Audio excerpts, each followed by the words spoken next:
ترك الركوع والسجود للصلاة في الطائرة قاعدا. ترك الركوع والسجود للصلاة في الطائرة قاعدا.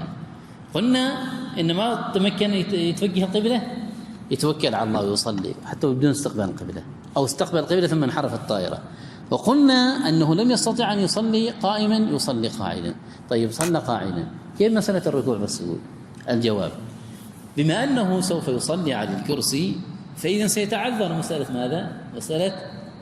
مسألة الركوع والسجود. أصلا الركوع بالهيئة المعروفة يعني، فلذلك يكون ركوعه بالإيماء، يعني يركع هكذا يضع يديه، وهذا سبقا ذكرناه في مسائل الذين أصحاب الأعذار، يضع يديه هكذا على الركبتين ويومي لماذا؟ للركوع، يومي للركوع. طبعا هي ما هيئة الركوع أصلا، هي الإيماء في الأخير، لأنه ما واقف ويركع، هو مجرد ينزل هكذا ويومي للركوع.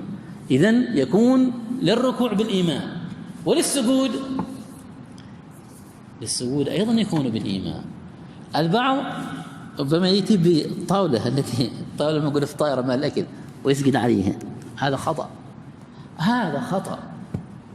تسجد على الطاولة، بعض الناس كذا يقول لك الركوع ما نقدر نركع، لكن السجود ترى هذا موجود، يسحب ذاك مال الأكل ويسجد عليها.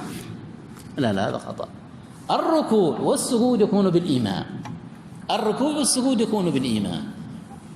يكون بالإيماء، لأن أصلا هذيك الطاولة هذيك أول شيء ما مصنوع على السجود، مصنوع على الأكل، ما مصنوع على السجود. هذه أول نقطة. النقطة الثانية، هذيك أصلا ما قسم ثابت حتى تسجد عليه. ثالثا، بما أنه سقط القيام وسقط الركوع، هيئة الركوع الصحيحة، إذن سقط السجود، سقطت هيئة السجود، فما يمكن تقول تسجد. نعم صحيح، أن لو مثلا كانت أرضية أو أرضية الطائرة، إنسان مثلا ما يستطيع يصلي يعني يركع، لكن يستطيع يسجد على أرضية الطائرة، ذاك شيء آخر ذكرناه بالتفصيل الدقيق في مسائل أصحاب الأعذار، بالتفصيل الدقيق ذكرناه، والآن فقط أشير إلى إشارات.